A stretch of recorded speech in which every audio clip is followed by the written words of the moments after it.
Trump takes back millions from Jamaica's government. President Donald Trump's recent decision to freeze U.S. foreign aid has sent shockwaves across the world, and Jamaica is no exception. The suspension of U.S. funding to international programs affects various sectors in the country, including health, education, security, and economic development. In this video, we'll explore the extent of U.S. financial assistance to Jamaica, the purposes for which it is used, and the potential consequences of the funding freeze. The United States has historically been one of Jamaica's largest development partners.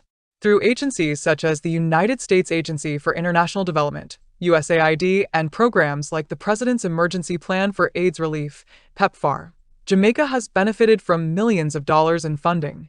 These funds have been directed toward public health initiatives, crime prevention, education programs, and infrastructure development.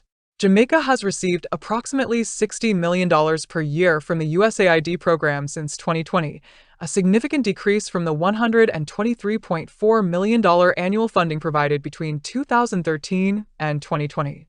For example, in response to the COVID-19 pandemic, the U.S. provided an additional $1 million in aid to assist Jamaica's healthcare sector. Furthermore, U.S. security aid has supported local law enforcement in addressing crime and violence, while educational programs funded by American agencies have helped to improve literacy rates and job training opportunities for youth. With the U.S. government suspending nearly all foreign assistance, Jamaica is at risk of losing vital financial support. Key sectors that rely on U.S. aid may experience setbacks, particularly in healthcare and crime prevention. While PEPFAR has been exempted from the freeze, other health programs could face funding shortages. Additionally, security initiatives aimed at reducing gang violence and improving law enforcement capabilities may suffer due to decreased financial assistance. Jamaican officials have acknowledged the potential challenges and are actively assessing the situation. The National Security Council, NSC, has convened to evaluate the implications of both the aid freeze and the possibility of mass deportations of undocumented Jamaicans from the U.S. If funding remains restricted, the Jamaican government may need to seek alternative financial sources to sustain these critical programs.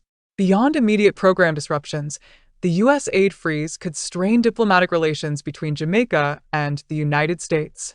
Jamaica has long been a strategic ally of the U.S. in the Caribbean, and this sudden withdrawal of financial support may prompt the government to strengthen ties with other international partners, such as China and the European Union.